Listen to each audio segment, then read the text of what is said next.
할렐루야. 오늘 복음을 사랑해서 이 자리에 오신 여러분들을 사랑하고 축복합니다. 우리 옆 사람하고 한번 인사했으면 좋겠습니다. 사랑하고 축복합니다.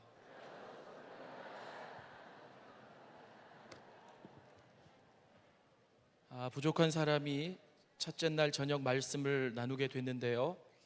우리 주제 성구이기도 한 로마서 1장 16절 17절을 우리 성경 있으시면 다 같이 펴셔서 함께 읽겠습니다.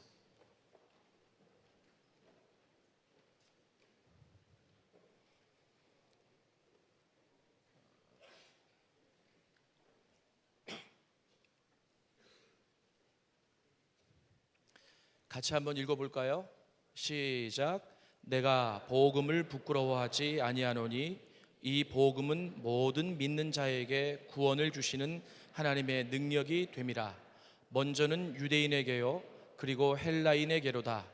복음에는 하나님의 의가 나타나서 믿음으로 믿음에 이르게 하나니 기록된 바 오직 의인은 믿음으로 말미암아 살리라 함과 같으니라. 아멘. 오늘이 종교개혁 500주년이 되는 날입니다. 500년 전에 루터가 타락한 이 기독교를 갱신하기 위해 오직 믿음으로, 오직 은혜로, 오직 말씀으로 라고 하는 슬로건을 가지고 이 종교개혁을 시작했습니다. 저는 오늘 오직 믿음으로라고 하는 이 주제를 가지고 본문을 같이 읽었는데 말씀을 좀 어떻게 풀어갈까 생각을 하다가 제가 이렇게 좀 먼저 말씀을 드리면서 좀 풀어갔으면 좋겠다 생각을 했습니다. 우리가 신앙생활을 하면서 꼭 하지 말아야 될 일들이 있습니다. 그런데 그것을 행하면서 신앙이 진보가 더디고 그리고 복음의 능력이 나타나지 않고 교회가 부패돼 가는 것 같아요. 그게 뭘까요? 여러 가지가 많이 있겠지만 저는 성경을 보면서 크게 한 가지를 좀 발견했습니다. 그게 바로 뭐냐면 내 방식대로 예수를 믿는 거죠. 로마에 가면 로마의 법을 지키고 한국에 와도 한국의 관습과 도덕이 있는데 여러분들이 신앙생활하기 위해서 교회로 딱 들어오셨으면 도대체 여러분 예수 믿는 것에 대해서 생각을 한번 해보셨습니까? 예수 믿는 게 뭘까? 교회만 왔다 갔다 하면 예수를 믿는 걸까? 여러분 송구스럽습니다만 내가 헌금을 빼놓지 않고 열심히 잘하면 예수 잘 믿는 걸까? 봉사와 헌신을 열심히 하면 예수를 잘 믿는 걸까? 오해하지 마십시오. 그거 열심히 하는 게 잘 못 믿는 거라고 얘기하는 게 아니라 그것만 열심히 하면 그게 예수를 잘 믿는다는 것과 등식이 성립될 수 있느냐라고 하는 것을 여쭤보는 겁니다. 저는 전도학을 전공을 했습니다. 그래서 이 전도에 대해서도 적용을 해보니까 이게 그래요. 전도가 사람을 끌어오는 게 전도가 아니라 예수를 믿게 만들어주는 일인데 도대체 예수를 믿게 만들어주기 위해서는 예수 믿는 게 뭔지 가르쳐줘야 되겠더라고요. 예수 믿는 게 무엇인지 내 입으로 한마디로 얘기할 수 없는데 정리가 안 되는데 전도가 제대로 될 수 있을까라고 하는 생각을 하면서 가장 본질적인 질문을 종교개혁 500주년 되는 해 첫날에 제 스스로에게 던졌습니다. 그러면서 지금 책을 써가고 있습니다. 예수 믿는 게 뭐냐? 이것을 어떻게 성경적으로, 신학적으로, 복음적으로 잘 간략하게 모든 사람들이 이해할 수 있도록 설명할 수 있을까? 저는 기독교 3대째 집안의 사람이고 저는 딸이 셋이 있는데 제 딸들은 그럼 기독교 4대가 되겠죠. 제 큰딸이 대학교 4학년인데요 그 큰딸에게 제가 얘기를 해요. 이제 졸업을 앞두고 취업을 준비하고 있는데 얘야, 너 예수 잘 믿어야 된다. 효진아, 너 예수 잘 믿어야 돼. 우리 큰딸이 아주 자랑스럽게 저에게 뭐라고 얘기하냐면, 아빠 걱정하지 마세요. 저 주일날 한 번도 안 빠지고 있고요, 11주 한 번도 안 떼먹었고요, 그리고 제가 날마다 기도하고 있습니다. 아, 그러냐, 참 긍정적이네. 그런데 효진아, 그게 예수 잘 믿는 걸까? 그랬더니 얘가 갑자기 고민을 하기 시작하는 거예요. 도대체 아빠가 원하는 말이 뭐야? 라고 하는 거죠. 저도 모태신앙인데 이 모태신앙으로 쭉 자라다가 보니까 그냥 익숙해진 것을 따라가는 경향들이 있더라고요. 그리고 이 신앙이 잘된 것인지 잘못된 것인지 검증을 하려고 들질 않아요. 그러다 보니까 나도 모르는 사이에 성경에서 말하고 있는 그 기준에서 점차 방향이 어긋나갈 수 있더라라고 하는 겁니다. 그러다 보니까 이게 어느 순간 내가 편한 대로, 내가 익숙한 대로 예수를 믿고 있더라. 예수님이 원하시는 방식이 아닌 내 방식대로 예수를 믿고 있더라라고 하는 겁니다. 여러분, 대표적인 게 구약의 사사기서를 보면 이 타락과 회복이라고 하는 사이클이 21장에 7번이나 나옵니다. 그런데 그렇게 사사를 세우셔서 그 이스라엘을 하나님이 회복시키시지만 그들이 계속 타락을 반복하잖아요. 주된 원인이 어디 있습니까? 사사기에 가장 많이 등장하는 어구 중에 하나가 자기 소견에 옳은 대로 행하였더라. 이 말이 계속 반복해서 나와요. 무슨 말입니까? 하나님의 백성이 하나님의 기준에 따라 하나님이 원하시는 대로 믿어야 되는데 내 방식대로, 내 편할 대로, 내가 익숙한 대로 그냥 믿었다라고 하는 거예요. 자, 그때부터 어떤 일들이 일어나기 시작하느냐면 중요한 이 본질들이, 저는 이렇게 좀 표현하고 싶습니다. 고장나기 시작하는 거죠. 그래서 저는 오늘 이 첫날 좀 제 나름대로 주어진 시간 안에 요 하나만 가지고 여러분들에게 좀 말씀을 좀 나누려고 그래요. 그게 뭐냐 하면 믿음이 고장났다라고 하는 거죠. 오직 믿음으로라고 했을 때는요, 이 두 가지 의미가 있어요. 하도 믿음을 강조하지 않으니까 믿음으로 좀 나가라, 믿음을 강조하기 위해 그 슬로건이 나왔을 수 있고요. 또 하나는 믿음으로라고 얘기를 해도 믿음의 역사와 능력이 나타나지 않아서 그 믿음의 능력과 역사가 나타나기를 기대하는 마음으로 그 슬로건을 외칠 수 있어요. 저는 오늘 이 시대 한국교회에 가장 필요한 것은 두 번째가 아닐까. 물론 첫 번째도 중요합니다. 제 스스로 제 개인적인 경험에 의하면 믿음으로 산다고 하고 살려고 노력하고 발부둥 치는데 왜 믿음의 역사가 능력들이 나타나지 않느냐? 그거는 둘 중에 하나일 거예요. 성경에서 말씀하신 믿음을 구사하면 하나님이 구원시켜 주시고 그리고 하나님의 능력이 나타난다. 우리가 지금 읽었다시피 복음에는 하나님의 의가 나타나서, 나는 내가 복음을 부끄러워하지 아니하노니 이 복음은 모든 믿는 자들에게 구원을 주시는 하나님의 능력이 됩니다. 이 복음을 믿으면 구원과 능력이 나타난다라고 하는 거 아니에요?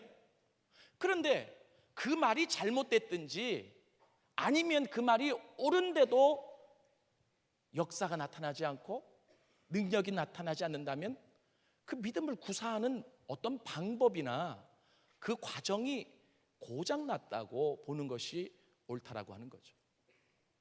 저는 그래서 오늘 무엇이 고장났길래 죄송합니다마는 한국교회가 위기라고 얘기를 할까?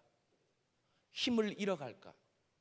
저는 그것을 좀 진단해 봐야 되지 않을까 싶습니다. 그리고 고장난 부분, 그 부분을 붙잡고 우리가 기도하고 결단하고 하나님께로 돌아와야 고쳐지고 다시 그 믿음을 구사할 때 하나님의 능력이 나타나는 것이 아닌가, 이런 생각을 한번 해봅니다. 제가 이 로마서를 이렇게 쭉 여러분들에게 오늘 읽었던 본문을 가지고 오늘 제가 지금 여러분들과 말씀을 나눈 전제를 풀어가기 전에 제가 동영상을 좀 하나 보려고 합니다. 실은 제가 하고 싶은 얘기를 이미 돌아가신 옥하는 목사님께서 먼저 하셨더라고요. 그래서 제가 이 동영상을 예전부터 보면서 참 저 개인적으로는 굉장히 도전을 받곤 했는데 여러분에게 좀 먼저 보여드리고 제가 오늘 이 말씀을 조금 나누도록 하겠습니다. 동영상 틀어주시죠. 아주 바울이 엄격하게 경고하는 말씀이 나옵니다. 낮에와 같이 단정히 행하라. 방탕하지 말고, 술 취하지 말고, 음란하지 말고, 호색하지 말고, 쟁투하고 시기하지 말고, 오직 주 예수 그리스도를 옷 입어라. 이거 얼마나 무서운 충고입니까? 예수를 믿는다고 교회를 드나들면서도 잘못된 사람들이 너무 많았어요. 복음을 다시 전해야 되겠다고 하는 바울의 심정이 있었던 것입니다. 역사가 오래된 교회일수록 무엇이 죽어 있습니까? 복음이 죽어 있어요. 겉으로 보기에 화려한 교회일수록 복음의 메시지가 너무나 힘을 잃어버린 것을 우리는 봅니다. 십자가 앞에서 다시 한번 깨어져야 될 사람이 교회 안에 있고, 하나님의 사랑 앞에 그 굳고 교만한 마음이 녹아져야 할 사람이 바로 교회 안에 있고, 예수의 이름 앞에 자기 자신이 완전히 산산조각이 나는 은혜를 받아야 할 사람이 교회 안에 있고, 예수의 복음이 전파될 때 성령의 역사를 한번 잊고 그 안에서 다시 태어나야 될 사람이 교회 안에 있고, 예수를 믿는 사람에게 복음이 얼마나 필요한가. 믿음이 좋다고 소문난 로마 교회에, 믿음이 좋다고 소문난 사랑의 교회에 복음이 얼마나 필요한가. 믿음이 든든해지면 그 다음에 구원의 감격이 옵니다. 의심하던 사람이 믿음이 확고히 서면 구원받은 기쁨이 찾아옵니다. 진리를 깨닫지 못하던 자들이 진리를 깨닫고 그 믿음이 강해지면 구원받은 감격이 마음속에서 솟아오릅니다. 복음을 들어라, 복음을 묵상하라, 복음 속에 잠겨서 예수 그리스도를 마음속에 모시고 살아라. 하나님이 너를 얼마나 사랑하는가를 한 수도 잊지 말아라. 그러면 너희가 이 세상에서 승리할 수 있을 것이다. 너희 눈이 밝아져서 날마다 예수 다시 보기를 바란다. 너의 마음 눈이 밝아져서 날마다 십자가를 바라보고 가까이 다가가기를 바란다. 오늘 이 자리에 앉아있는 사랑하는 형제자매 가운데서 많은 분들이 복음으로 다시 태어나야 할 위치에 있다고 저는 생각합니다. 다 안다고 하는 마귀의 생각을 뿌리치십시오. 또 그 말 한다고 하는 마귀의 음성을 뿌리치십시오. 여러분은 이미 감격이 식어있는 사람들이, 우리 모두에게는 복음의 감격, 구원의 감격을 회복해야 될 절실한 필요성을 우리는 느낍니다. 그와 같은 감격만 지속될 수 있다면 세상 아무리 더럽고 숨막혀도 우리는 넉넉히 이기고 살 수가 있습니다. 여러분, 예배만 보고 그냥 가실래요? 예배만 보고 그냥 나가실래요? 아니요, 그래서는 안 돼요.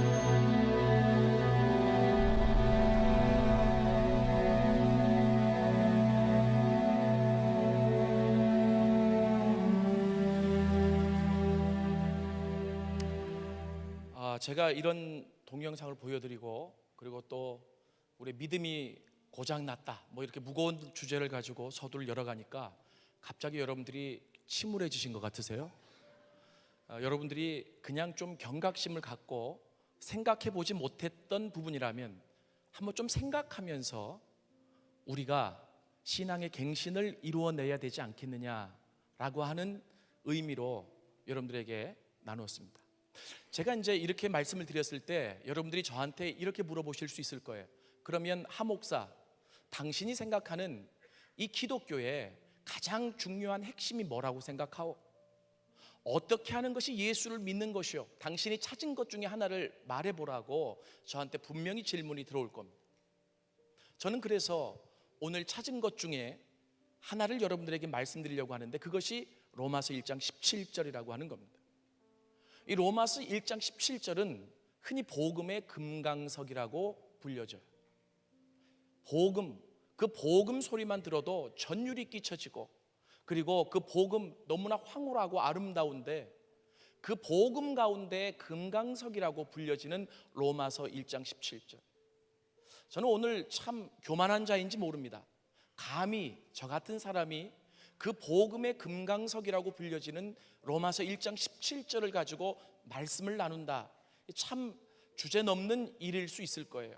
그러나 누군가 이것을 뭔가 좀 한번 기초가 되기 위해서 풀어내야, 물론 많은 분들이 더 위대하게 푸셨지만 또 그 기초를 딛고 더 깊게 이 안에 담겨져 있는 비밀들이 풀어내어지지 않을까라고 하는 심정으로 그냥 섰습니다. 다시 말하면 이 복음의 금강석이라고 하는 1장 17절 이대로 예수 믿는 거야. 예수 믿는 가장 기본적인 도가 이 안에 담겨 있어라고 얘기할 수 있다라고 하는 거죠.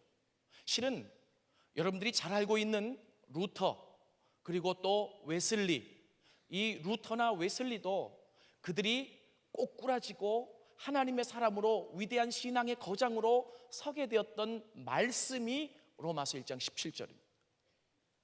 여러분 많이 들어보셨을 거예요. 그런데 혹시 이런 생각 안 하셨어요? 알고 있는데 나는 이 구절을 안만 읽어도 내가 왜 나는 꼬꾸라지지 않을까? 그들은 도대체 이 말씀 안에 있는 어떤 의미 안에서 꼬꾸라진 걸까? 그들은 도대체 어떤 의미 안에서? 루터는 성서 신학자였습니다. 웨슬리도 목사였습니다. 그런데 그렇게 위대한 신학자, 목사, 그분들의 삶은 나름대로 열심히 예수 믿는다고 달려왔을 텐데 그들을 한 번에 꼬꾸라뜨린 그 말씀 안에는 도대체 어떠한 비밀이, 어떠한 능력이 담겨 있는 것일까? 저는 그냥 단순한 진리가 담겨 있다고 생각을 해요.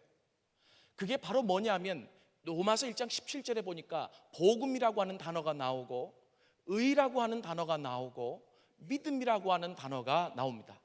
복음에는 하나님의 의가 나타나서 믿음으로 믿음에 이르게 하나니. 이 세 단어, 복음, 의, 믿음, 이 세 단어가 결국은 위대한 영적인 거장들을 만들어냈던 단어다라고 하는 겁니다. 근데 재미난 것은 이 단어들을 가만히 보면 이게 다 관계적인 의미를 가지고 있는 단어더라라고 하는 거예요. 복음, 하나님이 우리를 사랑해서 우리를 구원하시기 위한 모든 계획이 담겨져 있는 단어예요. 그래서 복음의 핵심이 뭐냐라고 얘기하자면 예수님의 십자가와 부활 사건입니다라고 거침없이 얘기하기도 하잖아요. 예수께서 십자가에서 죽으시고 부활하신 이유가 뭐냐? 우리를 사랑해서 우리를 구원하시기 위한. 나는 그분과 관계가 없다고 생각할지 모르지만 하나님은 당신의 자녀로 나를 끝까지 포기하지 않고 사랑하시기 때문에 우리를 구원하기 위해, 우리를 위해 준비해 주신 것이 복음이에요.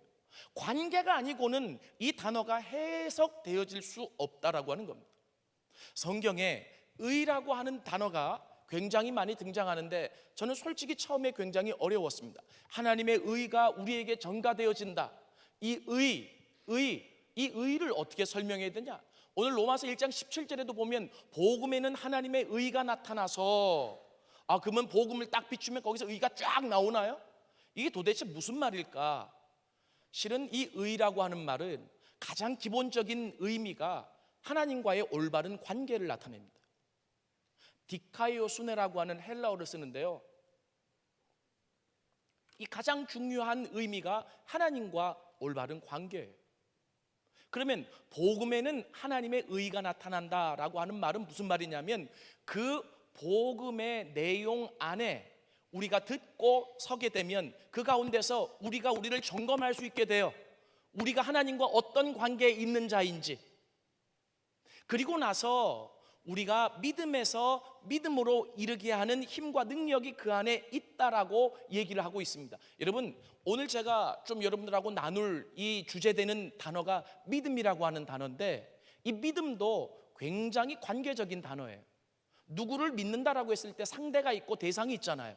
그렇죠? 그런데 그런 걸 다 제끼고 어떤 사람들은 믿습니다 하면 믿어지는 줄 알아요. 그게 아니잖아요. 그죠? 그래서 이 믿음이 관계적인 표현이에요. 저는 그래서 오늘 이러한 내용을 갖고 도대체 믿음이 어디가 고장났느냐? 뭘 고쳐야 되느냐? 무엇을 고치면 믿음의 거장들이 그렇게 걸어갔던 길을 우리도 동일하게 걸으면서 믿음의 능력을 경험하고 믿음의 역사를 경험하며 세상을 넉넉히 이기며 갈 수 있느냐? 저는 오늘 이것을 여러분들과 좀 나누고 싶다라고 하는 것이죠. 제가 일반적으로 여러분들에게 먼저 이렇게 좀 설명을 드리고 싶습니다. 이게 뭐냐 하면 실은 믿음이라고 하는 거는요, 우리가 하나님을 믿는 믿음을 여기시간다는 것은 누구나 다 알고 있습니다. 그런데 일반적으로 누구를 믿는다라고 했을 때 그 믿음이라는 게 어떻게 발생되는지를 여러분들에게 좀 말씀을 드릴게요. 첫 번째는요, 무엇이 필요하냐면 믿음의 대상에 대한 지식이 있어야 돼요. 여러분, 그 사람을 알지도 못하는데 그 믿음의 대상이 되는 그분을 내가 전혀 듣지도 못했는데, 보지도 못했는데, 그리고 또 알지도 못하는데 믿어요? 그거는 어떻게 보면 진정한 믿음이 아닐 수 있고 허황된 믿음이라고 볼 수 있습니다. 실은 창세기 12장에서 하나님이 아브라함을 부르실 때도 야 아브라함아, 너 본토 친척 아비의 집을 떠나서 내가 내게 지시한 땅으로 가라라고 말씀하시잖아요. 그런데 그때 어느 날 갑자기 하나님이 일방적으로 아브라함에게 나타나셔서 한 번도 일면식이 없는데 어느 날 갑자기 아브라함의 삶에 나타나셔가지고 떠나. 그런데 그게 하나님인 줄 알고 믿고 떠났더라. 이런 얘기가 아니거든요. 11장에 보면 그 하나님과의 관계가 전제되어 있어요. 하나님과의 만남이 있었다라고 하는 거예요. 많이는 아니지만 하나님에 대한 지식이 있었고, 그리고 그 하나님이 어떤 분이시다라고 하는 이 아브라함 안에 생각이 있었던 사람이에요. 하나님은 그 지식을 근거로 믿음을 요구하세요. 오늘 여기에서 로마서 1장 16절 17절에도 보면 복음을 믿을 때 우리가 역사가 일어난다라고 볼 수 있는 거죠. 다시 말하면 복음이라고 하는 내용이 믿음의 근거가 된다라고 하는 겁니다. 저는 이렇게 설명드리고 싶어요. 복음이 완제품이라고 한다면 믿음이라고 하는 것은 그 완제품을 작동하게 이 플러그인, 이 플러그에 꼽는 것과 마찬가지다. 그러니까 믿음이 없으면 복음은 이게 완제품이라도 움직이질 않는 거죠. 어떤 사람들은 보면 굉장히 복음적인 것 같고 복음에 대한 지식들은 많은데 그의 삶 속에서 역사가 나타나지 않는다, 능력이 나타나지 않는다라고 했을 때 이유가 있다면 오늘 이 성경 구절을 본다면 복음이라고 하는 완제품에 관한 어떤 지식은 있는데 믿음이 플러그인이 안 된 거예요. 그러니까 역사가 나타나지 않고 능력이 나타나지 않는다라고 볼 수 있다라고 하는 겁니다. 자, 제가 일반적으로 얘기할 때 첫 번째는 지식이 필요하다고 그랬습니다. 두 번째는요, 그 지식이 머리에만 있으면 안 돼요. 이 지식이 내가 전적으로 동의함을 통해서 가슴으로 내려오는 경험이 있어져야 돼요. 그때 그 경험은 나로 하여금 믿음의 대상에 대한 신뢰를 갖게 하죠. 그리고 그 신뢰를 바탕으로 더 큰 믿음을 구사하게끔 만들어주는 거예요. 그래서 로마서 1장 17절은 믿음은 한 번 구사한 데서 끝나는 것이 아니라 내가 구사한 믿음이 능력이라고 하는 열매를 가지고 와서 그리고 경험을 하게 되어질 때 그것을 바탕으로 또 다른 믿음을 구사할 수 있는 근거와 밑바탕이 되게 만든다라고 하는 겁니다. 그래서요, 이 머릿속에 있는 지식이 가슴으로 내려와서 무엇이 되어져야 되냐면 경험이 되어져야 돼요. 자, 여기까지는 이제 잘 알 수 있을 것 같아요. 그런데 제가 마지막 세 번째로 여러분들에게 말씀드리고 싶은 게 오늘의 포인트예요.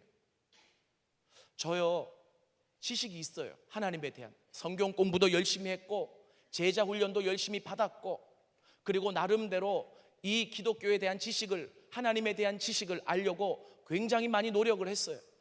그리고 기도하면서, 그리고 뜨겁게 하나님 앞에 찬양하면서 예배하면서 그 지식이 가슴으로 내려와서 내가 정말 그 하나님을 믿고 동의했을 때 나타나는 능력도 경험했었어요. 근데 문제는 왜 지금은 나타나지 않느냐 이거예요. 그 믿음의 구사는 일회적으로 끝나는 게 아니라 오늘 1장 17절에서 말하듯이 믿음에서 믿음으로, 믿음에서 믿음으로 계속 성장하는 믿음이에요. 완성돼가는 믿음이어야 한다는 거죠. 왜 예전에는 믿음을 구사했을 때 역사가 나타나고 열매가 나타났는데 오늘 내가 이 시대에 살면서 믿음을 나름대로 구사했다라고 하는데 역사가 나타나지 않느냐, 능력이 나타나지 않느냐? 여러분 왜 그럴까요? 저는 마지막 세 번째로 이렇게 얘기하고 싶어요.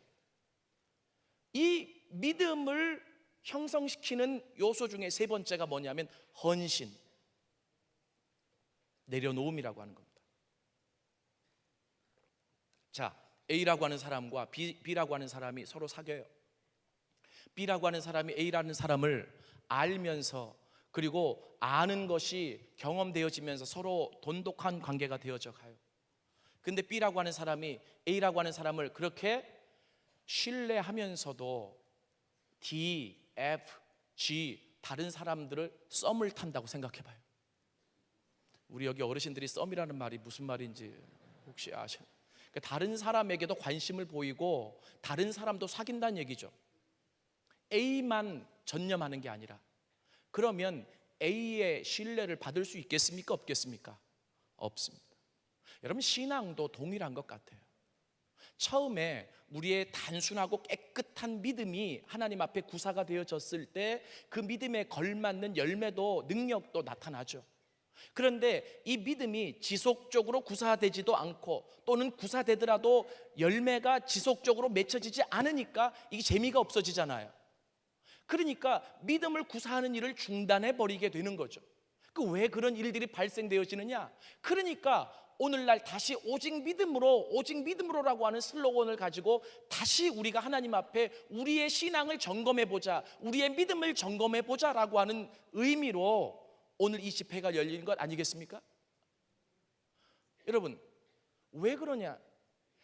하나님, 이게 믿음이 성장해 가면 갈수록 무엇이 따라가야 되느냐면 그 하나님이 싫어하시는 것들, 하나님이 원하지 않는 것들, 그 하나님이 포기하기 원하는 것들을 내려놔야 돼요.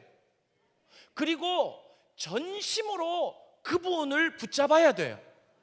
그런데 뭐가 못 따라가느냐면 하나님이 싫어하는 것들을 끊고 포기하고 내려놓는 일들을 같이 못하고 있는 거죠.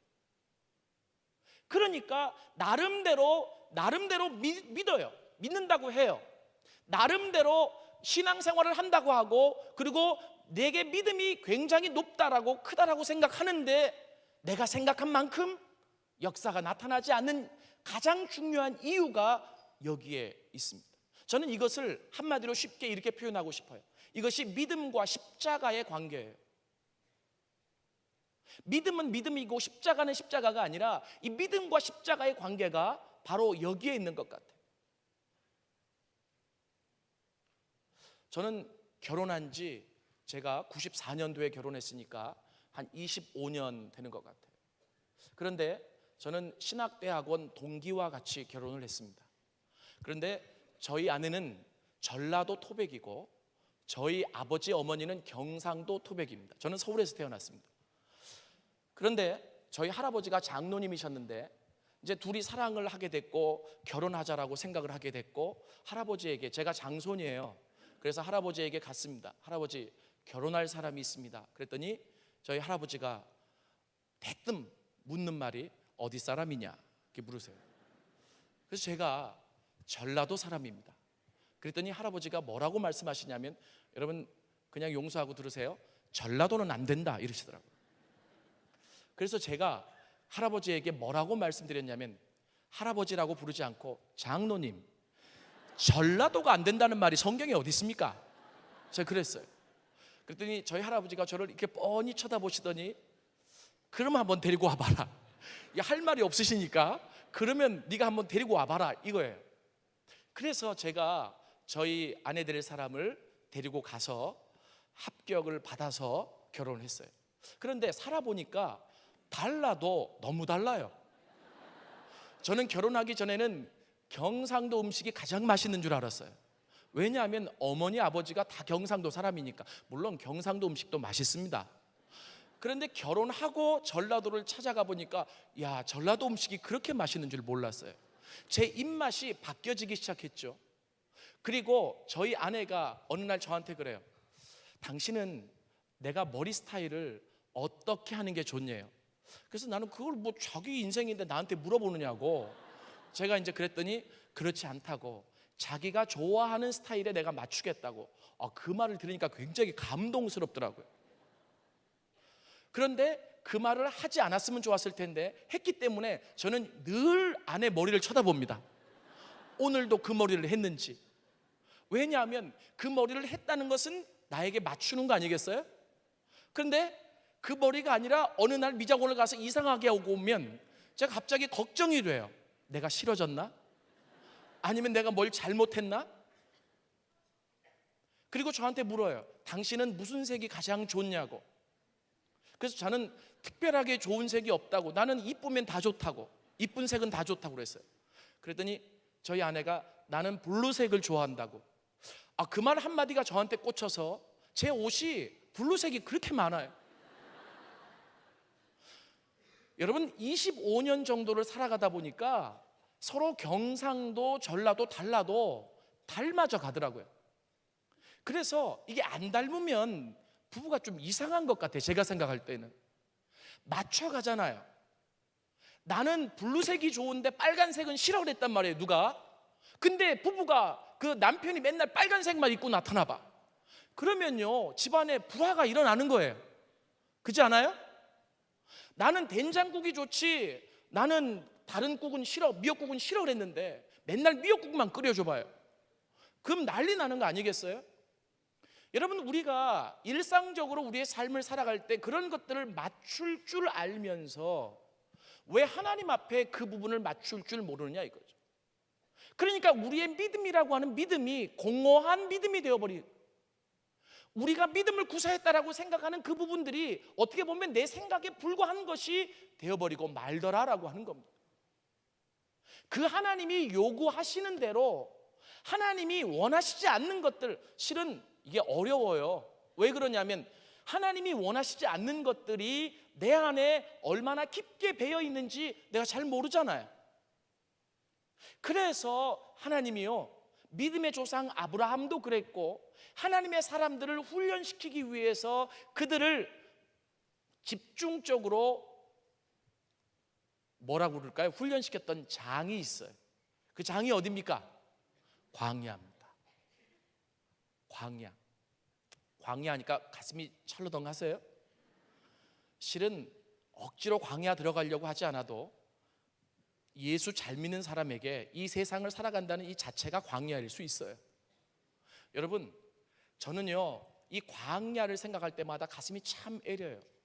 광야라고 하는 말이 구약 성경에 여러 단어로 나오지만 가장 많이 나온 히브리어가 미드바르라고 하는 단어예요.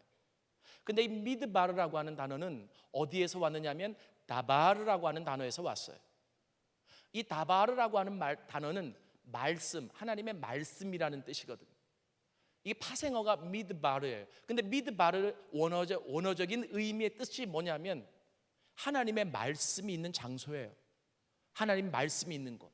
이게 참 기가 막힌 거죠. 뭐냐면 우리는 광야 하면 힘들고 어렵고 고생스럽고 그렇잖아요. 그런데 그 힘들고 어렵고 고생스러운 살 수 없을 것 같은 그 장소가 그 의미를 보면 하나님의 말씀이 있는 곳이래요. 그래서 하나님이요 하나님의 사람들을 불러내가지고 모세 40년 동안 광야를 그 생활을 하게 하시잖아요. 여러분 실은 이스라엘 백성도 애굽에서 나와서 40년 동안 광야 생활을 하죠. 그죠? 제가 물어볼게요. 그 애굽에서 나와가지고 가나안 땅까지, 약속의 땅 가나안까지 들어가는데 40년이나 걸릴 정도로 먼 거리였던가요? 아니에요? 얼마만이면 간대요? 예? 성경에 정확하게는 안 나타나 있어요. 그런데 보통 이들이 나온 숫자가 장정만 60만이니까 그 당시 대가족 제도였을 거예요. 고대니까 한 명당 5명 이상의 가족만 치더라도 나온 사람이 300만이 넘는 거예요. 그죠? 300만이 넘는 사람이, 여러분 실은 이 출애굽기를 자세히 보면 가나안 땅 어귀에 바로 앞에 가데스 바네아라는 곳에 한 달이 지나서 도착을 했어요. 그런데 그러면 하나님이 들어가라, 저 땅 너희에게 줬다 그러면은 들어가면 되잖아요. 그런데 그 땅을 들어가지 않고 저 땅 정탐하게 해주세요라고 요청을 합니다. 그때 하나님이 그래라, 그럼 정탐을 해라, 각 지파의 대표 한 사람씩 뽑아라. 그래서 12명의 대표를 뽑아가지고 그 땅을 정탐하게 하잖아요. 며칠을 정탐하죠? 40일을 정탐하게 합니다. 그리고 돌아왔는데 이스라엘 백성이 얼마나 목 빠지게 기다렸을까요? 근데 돌아와서 보니까 여호수아와 갈렙이라고 하는 두 사람만 믿음을 가지고, 그 믿음이라고 하는 것은 어떤 믿음입니까? 맹목적인 믿음이 아니에요. 그 애굽 땅에서 10가지 재앙을 내리셨던 분, 그래서 모든 신은 헛된 우상이고 하나님만이 참된 신이라는 것을 보여주신 분이 하나님이세요. 그리고 그 앞에 홍해가 가로막혀 있었을 때 그 홍해 바닷길 속에 그 물을 여시고 길을 내주신 분이 하나님이세요. 죽을 수밖에 없는 그들을 이 가데스 바네까지 인도해 주신 분이 하나님이세요. 여러분, 여호수아와 갈렙은 이제까지 나를 인도하셨던 내가 알고 있는 하나님에 대한 지식을 전적으로 동의하고 받아들인 거죠. 그게 믿음이었어요. 여러분, 내가 알지 못하는 것을 어떻게 믿을 수 있겠어요? 물론 어느 단계가 되면 내가 알지 못해도 내가 하나님과 가지고 있는 신뢰를 바탕으로 앞에 이를 계획을 말씀해 주시고 하나님의 어떤 계획들 진행되는 그 과정들을 말씀해 주시면 우리가 그 신뢰를 바탕으로 받아들일 수 있지만, 여러분, 여호수아와 갈렙은 그 이제까지 일해 오신 하나님을 바탕으로 믿었어요. 그런데 10명의 정탐꾼들은 믿지를 못한 거죠. 왜 못 믿었습니까? 그 땅, 눈에 보이는 현실이 너무나 더 컸기 때문에. 그런데 중요한 것은 이 남아있는 이스라엘 백성들이 믿음을 가지고 반응했던 여호수아 갈렙의 말을 들은 것이 아니라 현실적인 눈을 가지고 지금 반응하는 10명의 정탐꾼의 말을 들으면서 그들이 밤새도록 울어요. 하나님 앞에. 우는 게 그냥 우는 것도 이쁘게 우는 게 있고요, 정말 배기 싫게 우는 게 있어요. 이 배기 싫게 우는 것은 어떻게 배기 싫게 우는 거냐면 악을 질러 가면서 그냥 막, 제가 흉내 내려고 해도 목이 쉴까 봐 못 하겠는데, 하나님 어떻게 우리를 여기서 죽이시냐고 막 악을 써가면서. 여러분, 얼마나 듣기 싫겠어요. 하나님이 모세를 불러요. 야, 모세야, 나는 돌들로도 아브라함의 자손이 되게 할 수 있어. 내가 저들을 다 없애버리고 내가 다시 시작할 거야. 그때 이 모세가 위대한 중보 기도를 하나님 앞에 하잖아요. 하나님, 이 근동에 있는 사람들이 이스라엘 백성이 여기까지 걸어온 과정을 보고 알고 있습니다. 하나님, 만약에 여기서 저들을 다 없애시면 그들이 하나님을 뭐라고 하겠습니까? 마음을 돌이키십시오라고 얘기를 하죠. 그때 하나님이 뭐라고 말씀하시냐면, 이 모세의 기도를 들으시고 하나님이 그래, 그러면 내가 그 이스라엘로 하여금 광야를 40년 돌게 할 거야. 너희 40일 정탐했지? 하루를 1년으로 계산해서 40년 돈다. 그래서 40년 돈 거잖아요. 여기까지 얘기하면 누가 그래요? 어우, 하나님 뒤끝 장렬 막 이러는. 어떻게 하루를 1년으로 계산해가지고 40년. 그런데요, 이거 하나님의 뒤끝 장렬이 아니라 하나님이 아세요. 뭘 아시는 줄 아세요? 우리의 부패함을 아세요. 우리의 연약함을 아세요. 그렇게 죽어버릴 수밖에 없는 자들을 살려낸 분도 하나님이고, 인도하신 분도 하나님이시고, 길을 여신 분도 하나님이신데, 어려운 문제만 생겨나면 세상적으로 젊은 사람들이 말하면 쌩 까는 거죠. 하나님, 당신이 어디 있냐고. 그게 우리 안에 있는 부패성이에요. 그게 우리 안에 있는 죄성이란 말이에요. 나도 알지 못하게 깊숙이 박혀있는 죄의 뿌리들, 그 부분들이 튀어 올라올 때마다 어떻게 해야 돼요? 십자가 앞에 가지고 나가서 못 박아야 된다는 거예요. 내가 알고 있는 것만 박으려고 해도 힘들잖아요. 근데 내가 알지 못한 그 죄의 뿌리까지도 깊숙이. 여러분, 그래서 이스라엘 40년 광야 생활을 보면요, 그들이 그렇게 만나를 먹고 메추라기를 먹고 하나님의 인도하심을 받지만 그들이 불평과 원망을 몇 번 하는 줄 아세요? 물론 뭐 좀 차이는 있습니다만 거의 10번 합니다. 하나님 물이 없습니다. 하나님 고기가 없습니다. 하나님 왜 우리를 여기서 죽이시려고 하십니까? 이게 뭐예요? 그들도 알지 못하게 상황이 그렇게 되어지니까 마음속에서 툭툭 튀어나오는 죄성들이에요. 그 부분들이 십자가 앞에 가져가서 못 박아져야 어떻게 되느냐면 주님을 전적으로 신뢰하게 돼요. 그 주님을 전적으로 바라보게 돼요. 그게 바로 뭐냐면 그 하나님을 온전히 믿는, 그 하나님만을 온전히 신뢰하는 훈련이더라라고 하는 겁니다. 저는 그래서요, 이 광야의 훈련 없이 믿음의 완성 없다라고 봐요. 이 광야는, 여러분 광야의 한가운데 계신 분들이 이 가운데 계실 겁니다. 그런데 이 광야의 한가운데서 하나님 날 좀 빨리 꺼내주세요, 이게 과연 합당한 기도일까? 그 광야를 이길 수 있도록, 그 광야를 넉넉히 걸어갈 수 있도록, 신명기를 보세요. 너희들이 그 40년 동안 걸어다니는데 발이 부르텄느냐, 의복이 헤어졌느냐, 하나님 말씀하시잖아요.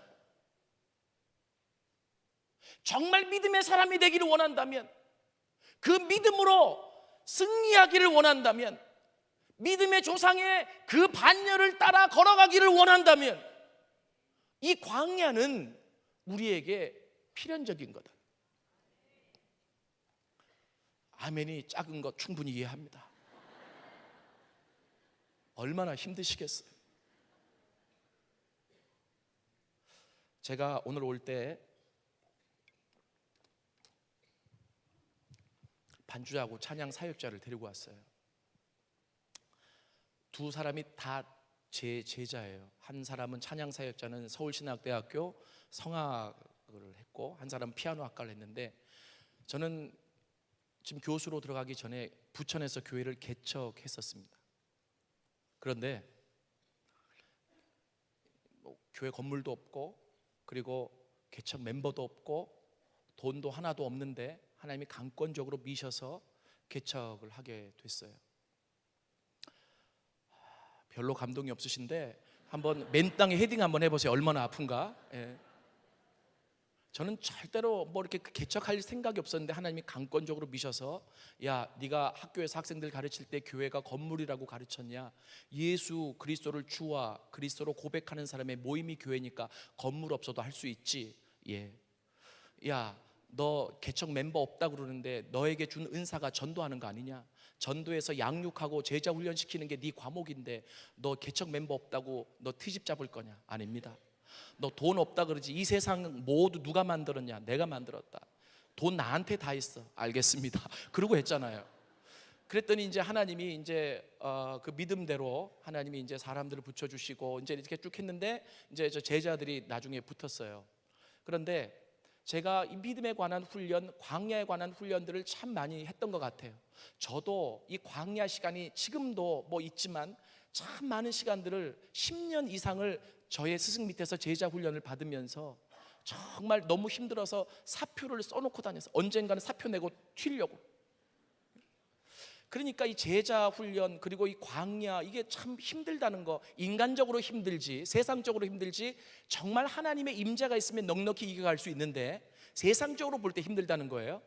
그래서 이제 훈련을 하고 있는데 어느 날 금요일 날 제가요 철야 기도를 인도를 딱 하는데, 제가 이제 특기 중에 하나가 누구한테 얘기를 하지 않고 갑자기 찬양을 시키는 게 특기예요. 그래서 저기 반주자 그 부부를 제가 잠깐 나와서 일주일 동안 묵상한 것 그리고 기도한 것 가지고 특송을 하나 좀 해달라고 그랬어요.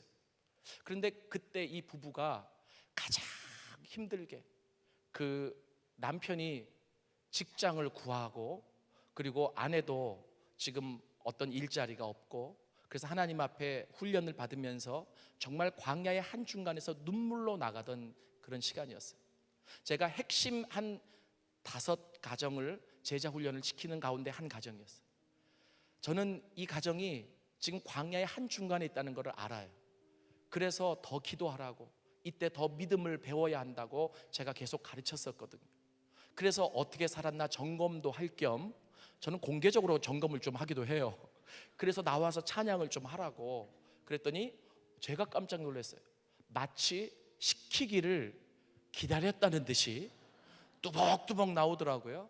나와가지고 찬양을 딱 피고 하는데 보니까 집에서 많이 불렀던 것 같아. 왜냐하면 화음을 넣어서 부르더라고요. 화음을 넣어서 부른다는 것은 집에서 많이 불러봤다는 거 아니에요? 그래서 제가 깜짝 놀랐어요. 그런데 실은 그 찬양이 뭐냐면 참 좋으신 주님 귀하신 나의 주, 이거 아세요? 늘 가까이 계시니 나 두려움 없네, 이 찬양. 그런데 마지막 어디에서 화음을 넣느냐면 광야 같은 세상 주만 의지하며 주의 인도하심 날 강건케 하신, 이 부분을 부르는데 너무나 아름답게 화음을 넣어서 나는 나보고 불러라도 그렇게 못 부를 것 같아. 그런데 찬양을 들으면서 뒤에서 계속 울었습니다. 이 광야를 지나는 게 이렇게 아름다울 수 있구나. 이 광야를 지나는 게 이렇게 멋있을 수 있구나. 그 광야의 한중간에 있으면서 너무나 아름답게 그 길을 걸어가는 거죠. 그래서 훈련은 제가 시켰는데 그 자리에서 찬양하는 소리를 들으면서 제가 뒤에서 얼마나 많이 울었는지 몰라요. 여러분, 오직 믿음으로 중요하죠. 제가 여러분들에게 말씀드리고 싶은 게 뭐냐면 좀 점검을 해보세요. 믿음에 어디가 고장났나? 하나님에 대한 지식이 부족한가? 그 지식이 가슴으로 내려오질 않았는가? 아니면 예전에는 한 번, 두 번 믿음을 구사하고 능력을 경험했었는데 오늘날 지속되지 못한다면 세 번째 이유가 크다는 거예요. 왜 그분이 싫어하는 것들을 내려놓지 못하느냐? 그러면서 사랑한다고 썸 타면서 말이 되느냐 이 말이죠. 하나님이 원하시는 것은 전심이에요. 하나님이 원하시는 것은 온 마음이에요. 성경 어디에 부분적으로 나오라는 말이 없어요. 온 마음을 다해, 온 뜻을 다해. 믿습니까? 그런데 우리가 연약함이 있어서 이게 온 마음으로 온 뜻으로 그 하나님 앞에 나가기가 말처럼 쉽지가 않잖아. 그런데 온 마음으로 나가기만 하면 하나님의 역사가 나타나고 하나님이 임재하셔서 통치하시고 다스리시고 내가 딛고 있는 그 땅이 하나님의 나라가 되는데, 믿습니까? 그래서요, 저는 좀 이렇게 얘기하고 싶어요. 뭐냐면 이 길은 힘들어요. 그래서 이 아브라함도 참 대단한 게 내가 내게 지시할 땅으로 가라 그랬잖아요. 하나님이 그때 인도하시겠다는 얘기죠. 서치라이트처럼 쫙 비춰서 지도를 가르쳐 주신 게 아니에요. 저는 왜 그렇게 안 가르쳐 주셨을까 생각을 해보는데 우리의 연약함 때문이 아닐까. 우리가 오히려 그러면 더 명확할 것 같지만 그 명확함 때문에 하나님을 의지하고 그 하나님만을 붙잡는 것을 놔버릴 수 있잖아요. 그래서요, 이 광야를 걸어가는 자세에 대해서 찬양을 한번 좀 들려드리고 싶어서요. 뭐냐면 예전에 나온 찬양이에요. 여러분 이 찬양 아세요? 내일 일은 난 몰라요. 왜 웃으세요? 다 아시나 보죠? 내일 일을 아신다고요? 실은 이 찬양을 부를 자매가 결혼하기 전에 늘 훈련을 받으면서 울면서 이 찬양을 불렀어요. 어렵게 살았거든요. 버스 타고 갈 차비가 없어서 걸어다니고 교회를, 그러면서 어느 날 시무룩해 있어서 왜 그러냐고 물어보면 그런 얘기들 나누면서 같이 울기도 했고, 그래서 제가 이런 복음을 전하는 곳에 같이 데리고 가서 이 찬양 부르라고 하면 그냥 자기 고백이니까 부르다가 울더라고요. 오늘은 울지 마세요. 여러분들이 가사를 한번 좀 들어봤으면 좋겠어요. 어떻게 이 믿음의 훈련을 받으며 이 길의 여정을 걸어가야 되는지.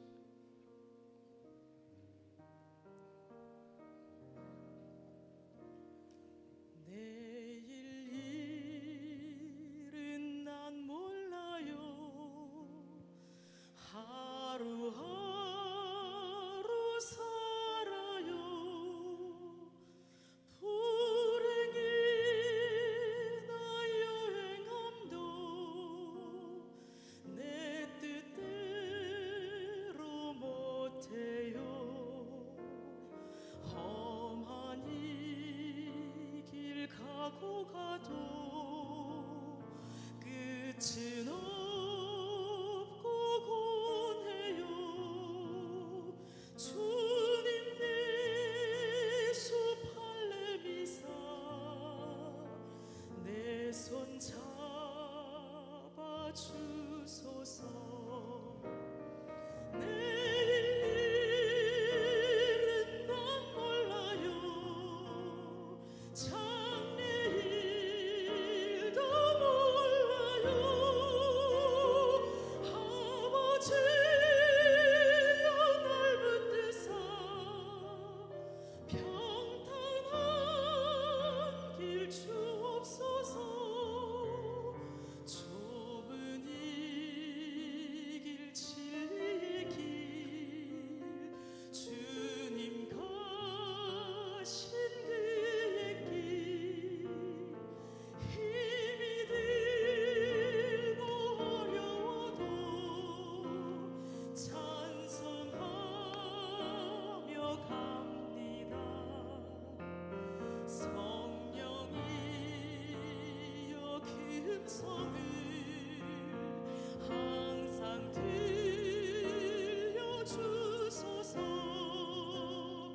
내 마음은 정했어요. 변치 말게 하소서. 내일 일은 난 몰라요. 장래일도 몰라요.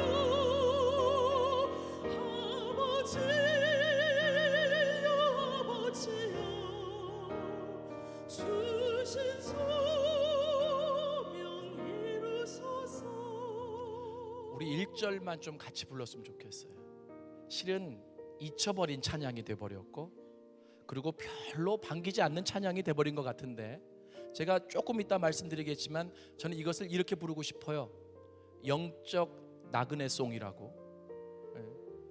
나그네 주제곡입니다. 같이 한번 부르겠습니다. 1절만.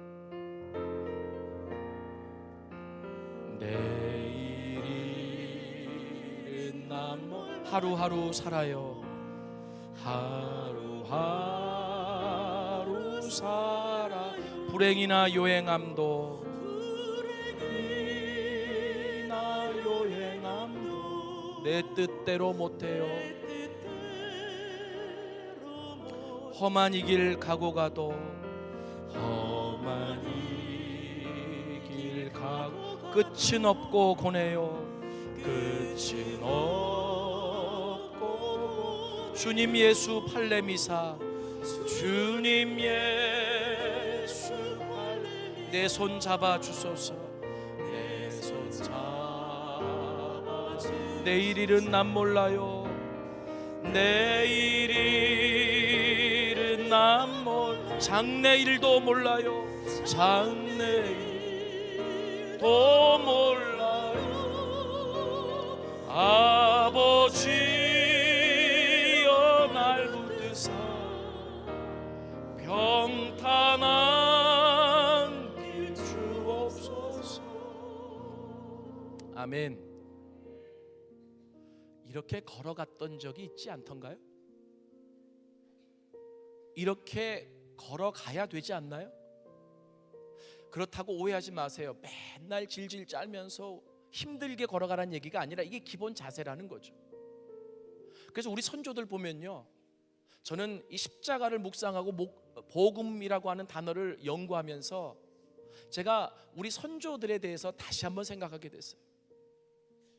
복음이 진리라면 그것은 특정한 몇몇 사람만 깨닫는 게 아니라 보편적으로 모든 사람들이 노력하면, 성경대로 살려고 애쓰면 경험되어지고 깨달아져야 되지 않겠어요? 그래서 우리 선조들이 동일하게 얘기했던 게 있어요. 이 길을 걸어가면서 눈물 골짜기 더듬으면서 나의 갈 길 다간 후에 날이 저물어 오라 하시면 영광 중에 나아가리. 그렇죠? 저는 그 찬양을 부를 때마다 가슴이 짠해요. 이게 당당하고 떳떳하게 걸어간 길, 뭐 그렇게 걸어갈 수도 있겠죠.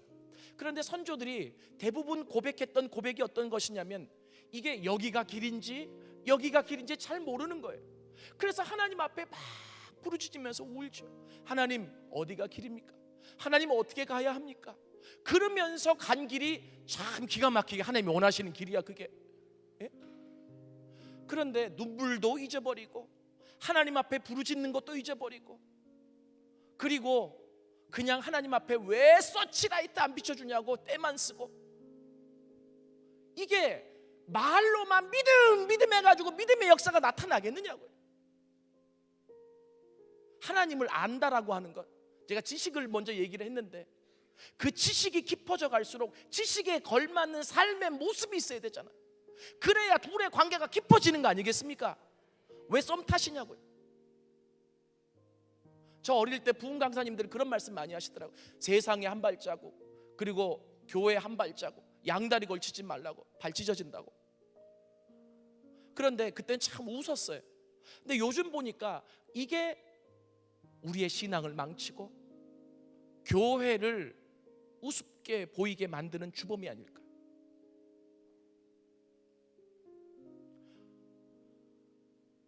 여러분, 제가 광야를 얘기했는데요, 성경에 보니까 하나님의 사람들을 하나님이 훈련시킬 때 광야로 보내시지만 그들의 삶의 그 모든 이 시작부터 끝이 뭐냐면 순례자의 여정이더라고요. 다시 말하면 이것을 다시 막 바꿔서 얘기하면 나그네 삶이라는 거예요. 여러분, 제 얘기가 아니라 성경에 믿음의 장이라고 하는 히브리서 11장에 나와요. 지금 믿음을 얘기하고 있죠. 히브리서 11장 한번 보세요. 히브리서 11장 13절부터 16절까지 같이 보시겠습니다.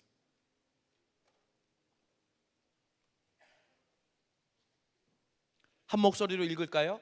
시작.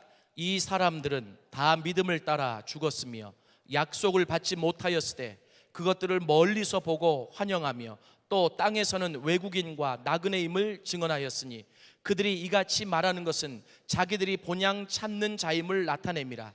그들이 나온 바 본향을 생각하였더라면 돌아갈 기회가 있었으려니와 그들이 이제는 더 나은 본향을 사모하니 곧 하늘에 있는 것이라.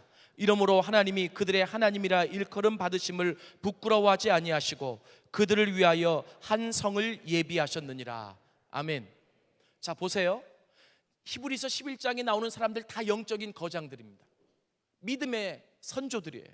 근데 그들의 공통점이 있었다는 거예요. 뭐냐 하면 두 본향을 가지고 있었다는 거죠. 하나는 떠난 본향이고 하나는 하나님이 그들을 위해서 준비하신 본향이고, 신앙이라는 것은 뭐냐? 내가 익숙했던 본향을 떠나서 하나님이 나를 위해 마련해 놓으신 그 본향을 향해 달려가는 길이라는 거예요. 그런데 이 길의 과정이 바로 어떻게 풀렸느냐면 나그네라고, 외국인 또는 나그네처럼 살았다는 겁니다. 이해되세요? 그 삶 자체가 광야의 삶이었어요. 이 땅에서 만족하고 이 땅에서 누리고 이 땅에서 잘 먹고 이 땅에서 축복받는 종교가 아니라는 거예요. 오해하지 마세요. 그렇다고 뭐 돈이 하나도 안 들어오고 이런 얘기가 아니라 우리의 목적이 거기에 있지 않다라고 하는 겁니다. 그들은 나그네처럼 살았다라고 하는 겁니다. 우리가 믿음의 조상의 반열에 들어서기를 원하고 우리도 믿음을 구사해서 능력이 나타나기를 원한다면 이 삶을 동일하게 살아야 되지 않느냐라고 하는 거예요. 왜 하나님은 믿음의 훈련을 시키는데 하나님의 사람들을 광야로 보내시고 왜 하나님은 하나님의 사람들을 나그네와 같은 삶을 살게 하시느냐 이거죠. 한 가지 이유 때문이라고 생각해요. 전적으로 하나님만을 신뢰하게 하시기 위해서. 믿습니까? 전적으로 그 하나님만 붙들게 하기 위해서. 저는 저희 할아버지가 장로님이라고 말씀을 드렸는데 96세까지 사셨어요. 장수하셨죠. 그런데 저희 할아버지가 60세 때 할머니가 먼저 천국을 가셨습니다. 저는 저희 아버지가 저는 성결교단인데 성결교단의 목사님이셨는데 은퇴를 하셨어요. 그래서 저희 아버지가 저희 할아버지에게 할아버지 보고 재혼을 하시라고, 왜냐하면 너무나 건강하시니까 혼자 사시기에 너무 좀 이렇게 외롭지 않겠어요? 그래서 사별을 하셨으니까 재혼하시라고 그랬는데 우리 할아버지가요 아주 지조가 있으세요. 그래가지고 뭐라 그러시냐면, 아직도 또렷이 기억이 나는데 천국 가면 내가 니네 할머니를 어떻게 보냐고. 그래서 결혼 안 하시겠대요. 그래서 천국이 뭐 가족과 만나기는 하겠지만 뭐 이 땅에 있는 가족의 그런 개념은 아니라던데요. 그랬더니 난 그래도 만나면 할 말이 있어야 된다고 안 하시더라고. 그래서 저는 장손이라서 할아버지하고 중학교 때부터 방을 같이 썼어요. 그런데 그 할아버지 찬송가 18번이 있어요. 그 18번이 뭐냐면 하늘 가는 밝은 길이에요. 하늘 가는 밝은 길이 내 앞에 있으니 슬픈 일을 많이 보고 또 고생하여도 하늘 영광 밝음이 어두운 그늘 해치니 예수 공로 의지하여 항상 빛을 보더라. 저희 할아버지 하자, 동자, 백자 장로님이신데 주변에 아시는 분들은 하동백 장로 그러면은 18번이 하늘 가는 밝은 길이에요. 저는 그래서 그때는 그냥 할아버지가 많은 찬송가 중에 이걸 좋아하시나 보다 이렇게 생각했어요. 나중에 할아버지 천국 가시고 제가 이 복음을 더 깊게 묵상하다가 깨닫게 된 게 있어요. 할아버지가 괜히 이 찬송가를 좋아하신 게 아니라 할아버지가 이 땅에 혼자 사시면서 그 외로움을 이길 수 있는 방법이었던 것 같아요. 천국 가면 다 본다 이거죠. 어느 날은 할머니가 너무나 보고 싶거나 사무치게 뭔가 외로움이 찾아올 때는 이 찬송가를 3절까지 부르세요. 그리고 나서 나중에 꼭 그러세요. 천국 가면 다 본다. 천국 가면 다 본다. 그러세요. 저는 아직도 잊을 수가 없어요. 그런데 어느 날 저희 할아버지가 이제 정신이 오락가락 하시고 임종이 가까울 때 저희 아버지에게 전화가 왔습니다. 야 하목사 빨리 내려와라. 할아버지 천국 가시기 직전이다. 그래서 저희 세 딸을 데리고 내려갔는데 저희 세 딸이 다 바이올린을 조금씩 배웠어요. 잘하지는 못해도. 그래서 할아버지가 가장 좋아하시는 이 찬양을 딱 준비시켜서 내려갔어요. 제가 내려가서 할아버지를 붙잡고 할아버지 저 장손 왔어요. 하목사 왔어요. 제가 내려가기만 하면 중학교 때부터 같이 방을 썼기 때문에 할아버지가 장손이라고 또 얼마나 많이 사랑을 주셨는지 몰라요. 죄송해요. 제가 제 입으로 이렇게 얘기를 해서 가면 그래요. 제 이름도 부르지 않고 아이고 한국에 빌리그리함이 왔다고 막 웃으실 줄 알았어요. 그 웃음의 의미가 뭔지는 모르겠지만 저희 할아버지에게는 그랬답니다. 그래서 저를 얼마나 사랑해 주셨는지 몰라요. 그리고 우리 하목사 하나님 나라를 위해서 해야 될 일이 많다고 그렇게 사랑해 주셨는데 저를 못 알아보시더라고요. 할아버지 저예요. 못 알아보시더라고요. 막 눈물이 이만큼 나요. 돌아가시기 전에 천국 가시기 전에 뭔가 좀 한마디라도 나누고 싶었는데 그래서 할 수 없이 세 딸을 옆에 세워서 할아버지가 할머니를 먼저 천국에 보내시고 평생 불렀던 이 찬양을 연주하겠습니다. 바이올린으로 연주를 하는데 중간쯤 연주를 하는데 할아버지 눈에서 눈물이 막 흘러요. 정신이 돌아오신 거예요. 깜짝 놀랐어요. 평생 불렀던 찬양, 평생 그 찬양 하나 때문에 그 길을 달려오셨어요. 저는 제가 이렇게 얘기하지만 저보고 당신 나그네입니까? 라고 물으면 이게 정말 어떻게 대답을 해야 될까 이런 생각도 제 안에 있어요. 여러분 나그네하고 집시하고 다른 점이 뭔지 아세요? 집시는 목적지가 없이 떠돌아다니는 사람이에요. 근데 나그네는 출발점이 있고 목적지가 있단 말이에요. 그 출발점과 목적지, 그래서 나그네가 가장 소망하는 게 바로 뭐냐 하면 하루하루 주님의 힘에 의지해서 살지만 가장 소망하는 게 뭐냐 하면 목적지에 빨리 도착하는 거죠. 그 목적지가 천국이잖아요. 그 천국에 대한 소망이 있는 거죠. 그 천국을 바라보면서 달려가는 거예요. 저는 그래서 그 할아버지를 보면서 그런 생각했어요. 신학적으로, 성경적으로 제가 조금 할아버지보다 더 많이 안다고 한다라도 이 신앙의 본질을 가지고 달려가신 분은 우리 할아버지시구나. 나그네라고 하는 영적인 정체성을 갖고 그 본향을 바라보면서 꾸준히 그 길을 달려갔더라. 우리가 믿음의 선조들, 우리의 신앙의 선조들에게 물려받아야 될 위대한 영적인 유산이 무엇입니까? 이런 부분 아니겠습니까? 나그네라고 하는 영적인 정체성을 내려놓잖아요. 그럼 어떻게 되는 줄 아세요? 세상 사람하고 똑같이 돼요. 어떻게 되느냐면 무엇을 먹을까? 무엇을 입을까? 내가 어떻게 하면 더 잘 살까? 출세할까? 여기에 신경이 다 쓰이게 되는 거죠. 왜요? 나의 관심이 이 땅에 있기 때문에, 천국에 있지 않기 때문에. 이해되세요? 그런데 무슨 믿음이 나오겠어요? 거기에 어떻게 믿음의 반응이 나오겠느냐 이 말입니다. 그래서 제가 여러분들에게 말씀드리는 것이 바로 뭐냐면, 그 하나님이 성경을 볼 때 하나님의 믿음의 선조들을 훈련시켰던 방식이 광야와 나그네 삶을 산 것이라고 한다면, 우리가 담대하게 기꺼이 그 길을 동일하게 걸어가야 되지 않느냐. 믿습니까?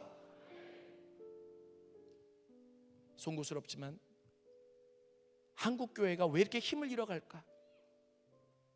그런 생각들을 간혹 해요. 그러면서 느끼는 것 중에 하나가 뭐냐면, 제 스스로요, 여러 가지 많은 이유가 있겠습니다만은 가장 중요한, 예수 믿고 구원은 받았는데 출발을 했는데 어떤 출발입니까? 영적인 순례자의 나그네로서의 출발을 했어요. 그런데 중간에 영적인 정체성을 잃어버린 거죠. 나그네라는 정체성을 내팽개친 거예요. 그러니까 이게 신앙이 고장나기 시작하는 거예요. 나그네라고 하는 정체성을 내버리니까 어떻게 하면 더 잘 먹고 더 잘 살고 세상적인 축복을 받고 그잖아요.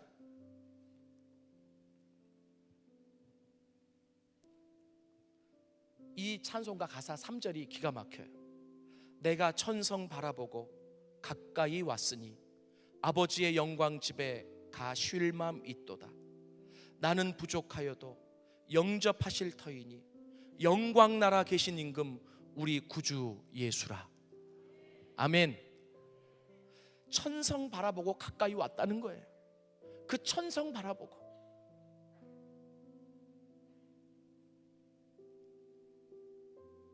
제가요, 이 찬양도 준비를 좀 시켰어요. 그래서 1절 3절만 불러주세요. 제가 설교로 말하는 것보다 이 곡조 있는 찬양이 또 굉장히 의미 전달이 심오할 때가 있습니다. 같이 한번 들어보시죠.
영광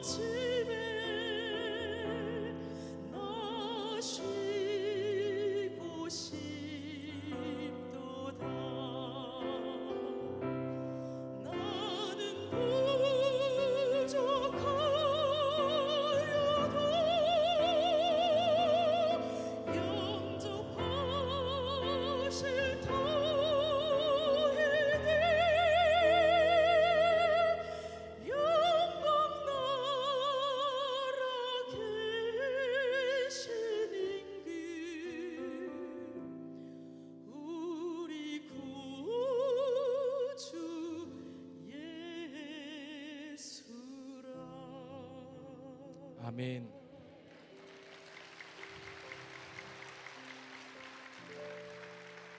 성경의 창세기를 보면 야곱이라고 하는 인물이 나오는데 성경이 그의 인생을 주목하기 시작했던 때가 있어요. 언제인 줄 아세요? 그 축복을 가로채서 받고 그가 집을 쫓겨나서 나그네 삶을 시작했을 때, 뭐 인위적으로든 계획했든 안 했든 간에 나그네 삶을 시작했을 때부터 성경이 그 야곱의 일거수일투족에 관심을 갖습니다. 그리고 하나님이 쭉 보시죠. 그리고 하나님이 지켜보신다는 것을 그에게 가르쳐 주시기 위해서 베델이라는 곳에서 언약을 세워주시죠. 그죠? 마치 제 성경에만 있는 것처럼 그렇게 보시는데, 그래가지고 이 언약대로 하나님이 그 외삼촌 라반의 집에 가서도 그와 함께 해주시고 축복을 주셔서 결혼도 하고 가정도 이루고 그리고 재물을 가지고 약속대로 아비의 집으로 오시게 하잖아요. 근데 중간에 어디에 들어가요? 세겜에 들어갑니다.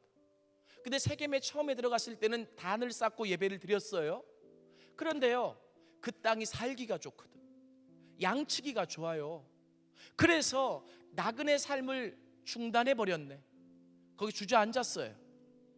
아세요? 몇 년을 살았는 줄 아세요? 10년을.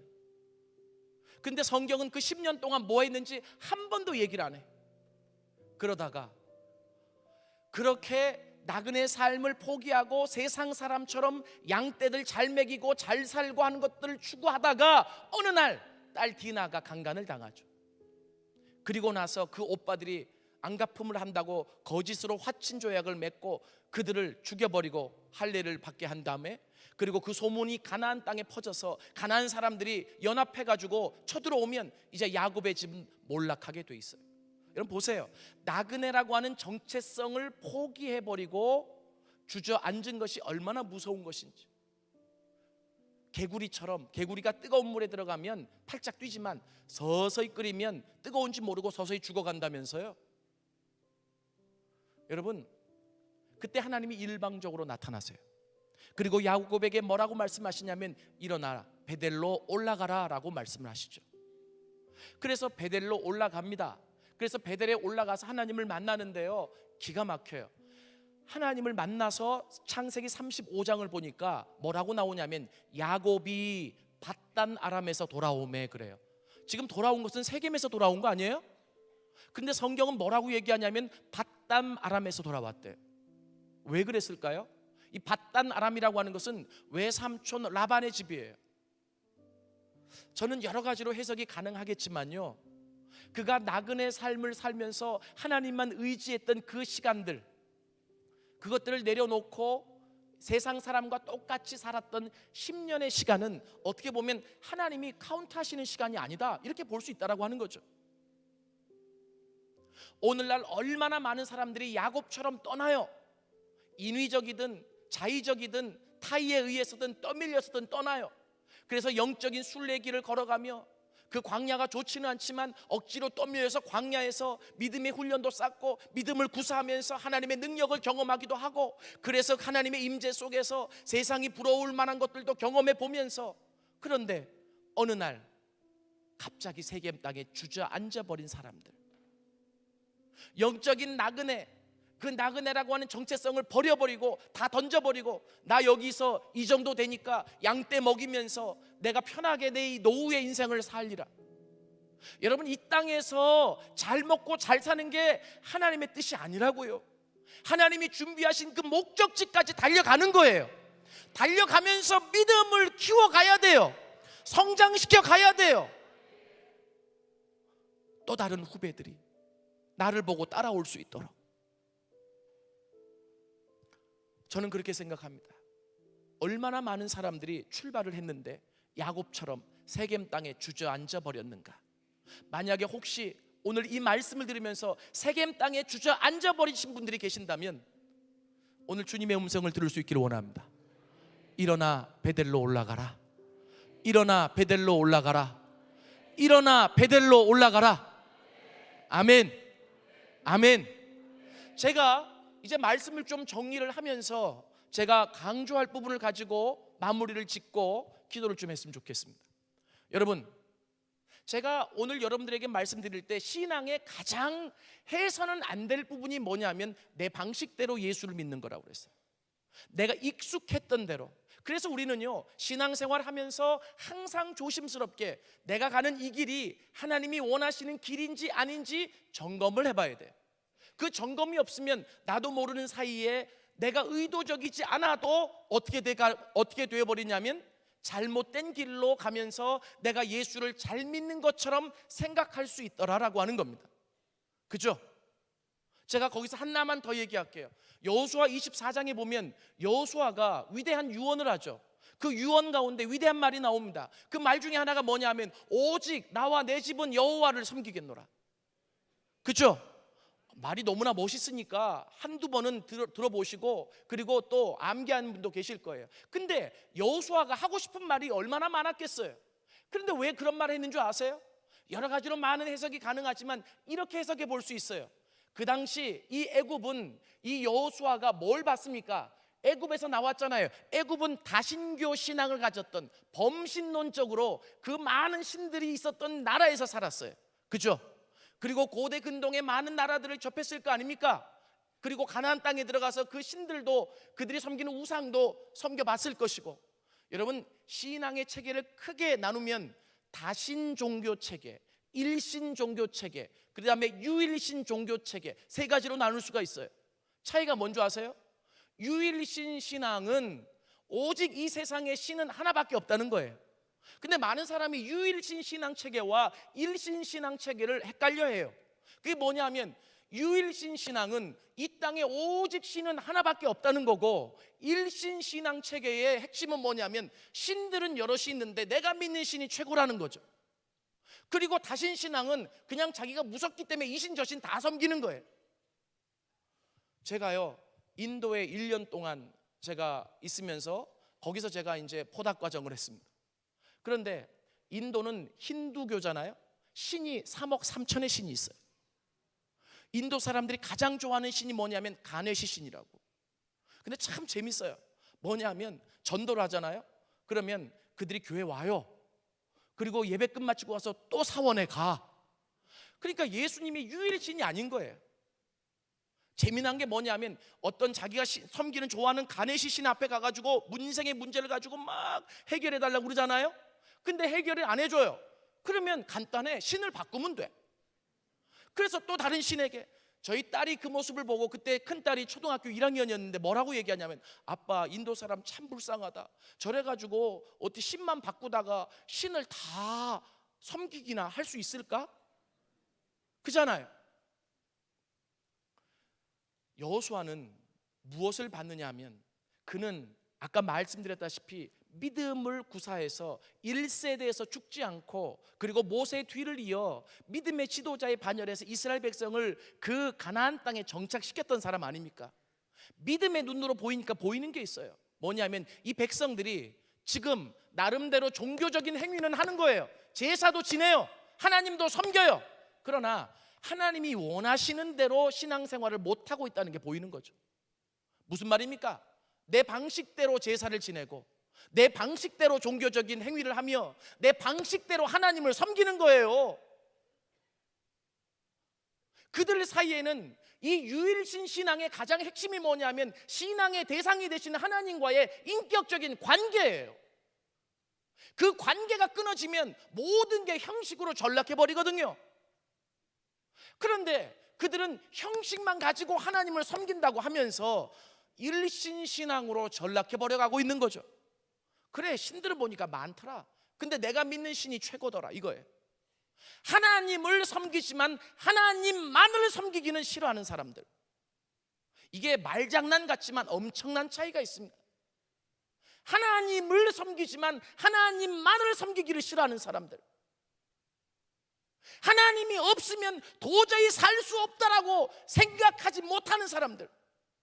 하나님이 필요하고 그 하나님의 도우심을 요구하지만 하나님 없으면 아무것도 할 수 없습니다라고 하는 유일신 신앙을 가진 신앙이 아니에요. 그래서 여호수아가 죽기 전에, 자, 너희들 강 저편에 있는 신이 좋으면 그 신을 따라서 그대로 행해라. 너희들이 하나님과 그 신들을 비교해봐라. 너희들이 무엇을 하든지 간에 오직 나와 내 집은 여호와를 섬기리라. 무슨 말입니까? 성경 원어에는 이게 뭐 꼭 이런 말이 아니지만 앞뒤 문맥을 보면 오직 여호와만을 섬기겠다는 거예요. 믿습니까? 이게 유일신 신앙이에요. 이게 고장나지 않은 신앙이에요. 그러니까 이스라엘 사람들이 여호수아의 유언을 들으면서도 이해가 안 되는 거예요. 왜 이해가 안 되냐면 우리가 하나님을 안 섬겼던 적이 있나? 우리가 제사를 안 드렸어? 우리가 뭐 하나님 앞에 종교적인 행위를 안 했어? 저 사람 왜 저래? 이게 코드가 안 맞는 거죠. 여호수아는 아마도 눈물로 호소하지 않았을까? 너희들이 어떻게 해도 좋다. 그러나 오직 나와 내 집은 여호와만을 섬기리라.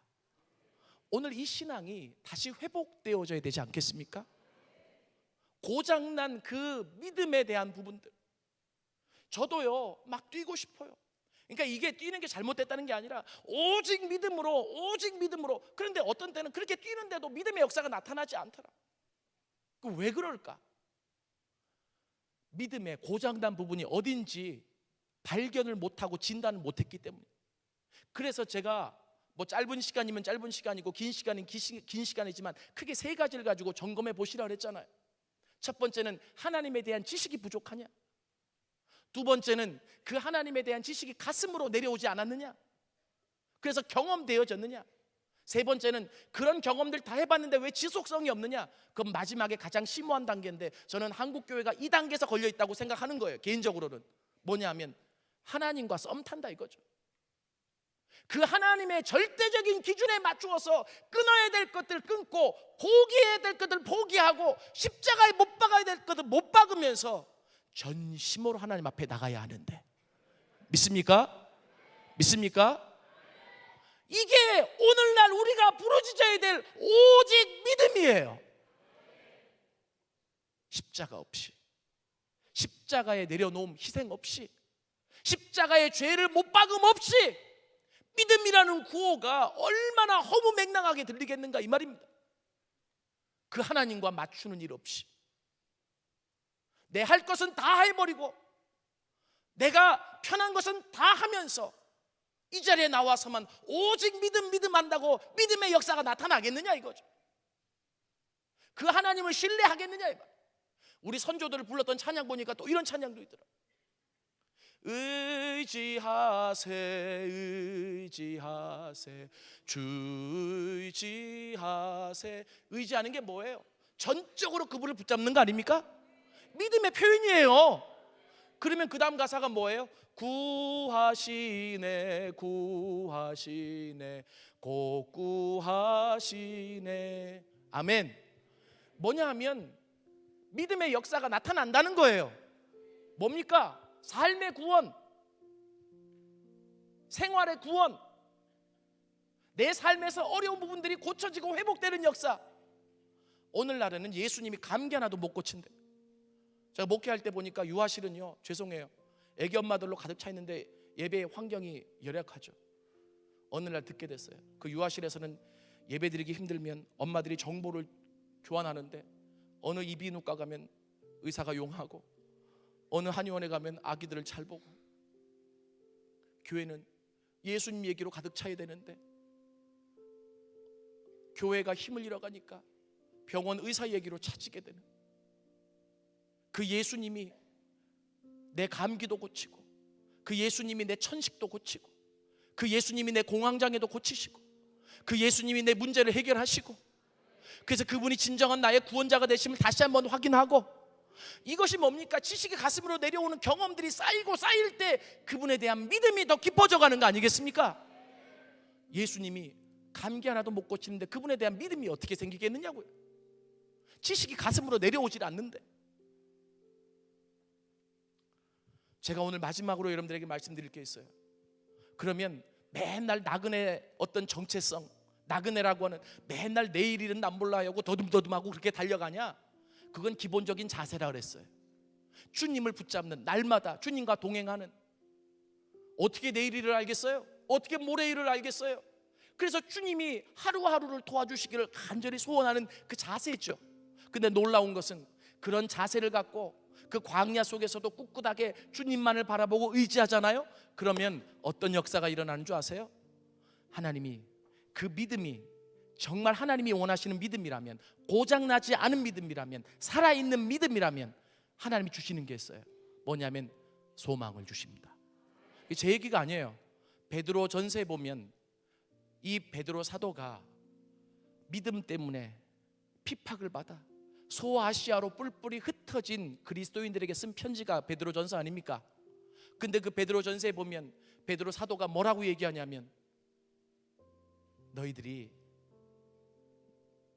그 신앙 믿음 때문에 흩어졌지만 너희 마음 안에는 산 소망이 있는 자들이야. 믿습니까? 이야, 여러분 별로 감동을 안 하시는데요, 이 살아있는 소망이라는 이 단어가 너무 큰 단어예요. 이 소망이라는 단어 하나만으로도 가슴이 벅찬데 베드로 사도가 뭐라고 얘기하냐면 산 소망을 주셨다. 이게 무슨 말이냐면요, 살아서 꿈틀꿈틀거리는 거예요. 저는 경험해 봤어요. 이 소망이 마음속에 오기 시작하니까 잠도 못 자겠더라고요. 너무 기뻐가지고 자다가도 벌떡벌떡 일어나는 거예요. 주님이 주신 소망 때문에. 믿습니까? 이 땅에서는 보잘것없는 사람처럼 비춰질지 몰라도, 이 땅에서는 낮고 낮은 사람처럼 보일지 몰라도 나는 천국에 소망이 있는 자입니다. 그리고 그 소망이 나중에 이루어지는 게 아니라 하루하루 그 소망이 현실이 되는 것을 보면서 달려가는 자들이에요. 할렐루야, 할렐루야. 내 믿음이 정말로 고장나지 않은 온전한 믿음이냐 알 수 있는 방법 중에 하나가 마음속에 소망이 생겨나느냐는 거죠. 그 소망은 제가 하나 그냥 깨달은 것을 얘기하자면 사랑의 실천을 만들어내더라고요. 그 소망이 있기 때문에 옆에 사람을 사랑하는 거예요. 이 소망이 있는 사람은요, 막 가슴이 막 떠 있잖아요. 막 좋아서 막 어쩔 줄 몰라 하는 거죠. 그래서 옆에 사람에게 돈 없어도 행복하게 살 수 있다고, 우리가 지위가 낮아도 행복하게 살 수 있다고, 세상이 우리를 조롱해도 행복하게 살 수 있다고, 예수 그분만 만나면, 그분만 신뢰하면, 그분만 붙잡고 가면, 이해되세요? 그리고 예수님을 닮아 섬기고, 그리고 그 사람을 사랑해서 세우고. 그래서요, 아마 바울 사도가 이런 의미에서 또 이렇게 쓰지 않았을까. 고린도전서 13장에 보면 믿음, 소망, 사랑, 이 세 가지는 항상 있을 것인데 그 중에 제일은 사랑이라. 왜냐하면 믿음과 소망은 우리 안에 담겨져 있는 추상적인 건데, 이 사랑은 그것이 실제 고장나지 않는 실제라는 것을 증명해 보이는 겉으로 드러나는 행위잖아요. 그래서 요한복음 14장에 보면 예수님이 제자들에게 뭐라고 말씀하시냐면, 너희가 서로 사랑하면 세상이 너희가 내 제자인 줄 알리라. 이해되세요? 이게 인위적으로 되는 건 아닌 것 같아요. 내가 사랑하고 싶어서 되는 게 아니라 그 믿음을 온전히 구사할 때 나타나는 열매들이 아닌가 싶습니다.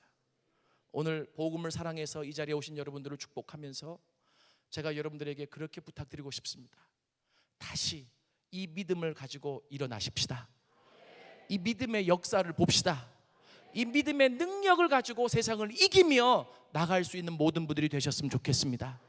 이것을 위해 내 믿음이 어디가 고장났는지 오늘 말씀을 들으면서도 성령께서 깨달은 바를 주셨겠지만, 우리가 다시 한번 내 믿음을 점검해 보면서, 주님, 내가 포기해야 될 것들 포기하지 못하고 주님이 내려놓으라는 것들 내려놓지 못하면서 믿는다고 하는 이 부분, 잘못된 부분이 있다면 오늘 이 자리에 말씀을 들은 이 시간에 내려놓게 하여 주옵소서.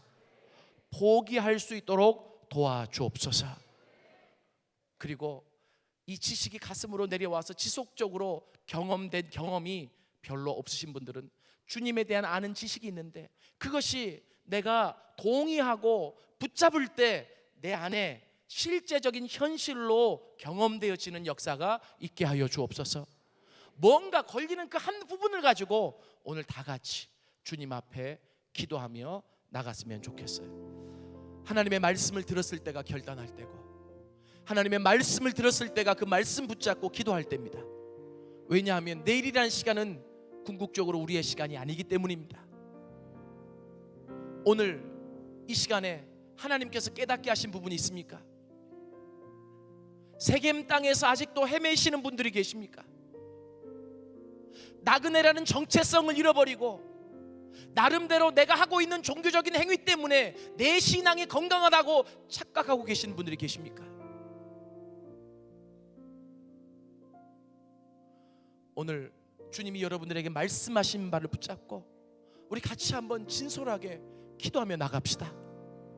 우리의 믿음을 점검해 보면서 어디가 고장났는지, 어디가 막혀졌는지, 왜 뚫어지지 않는지 아직도 깨닫지 못한다면 그 부분을 가지고 성령님께 가르쳐달라고 구하면서 주님 도와주시옵소서, 주님 도와주옵소서. 내가 복음을 부끄러워하지 아니하노니 이 복음은 믿는 모든 자들에게 구원을 주시는 하나님의 능력이 됨이라. 하나님, 내가 이 구절을 믿습니다. 내가 이 구절을 믿습니다. 내 믿음이 온전하다면 구원을 주시는 하나님의 능력이 나타남을 믿습니다. 하나님, 이 능력이 오늘 이 자리에 있는 나에게도 나타나게 하여 주옵소서. 한 가지만 눈을 감은 채로 제가 초청하고 싶습니다. 너무나 많이 받고 저도 그랬기 때문에 나그네 길을 떠나서 하나님의 인도하심을 받고 가다가 세겜 땅에 주저앉은 야곱처럼 말없이 주저앉아버린 것과 같은 느낌이 든 사람들, 그래서 오늘 이 저녁에 결단하고 일어서야 되겠다라고 생각하시는 분들이 있다면 손을 좀 들어주십시오. 강사가 들라고 그냥 다 들지 말고 그냥 정말 내 삶이 지금 그런 것 같습니다라고 생각하시는 분들, 그 손을 가슴에 얹으십시오. 우리 이 시간에 주여 한번 부르고 주님 앞에 우리 간절히 기도하며 나아가십시다. 주여! 살아계신 아버지 하나님, 오늘 이 시간에 우리와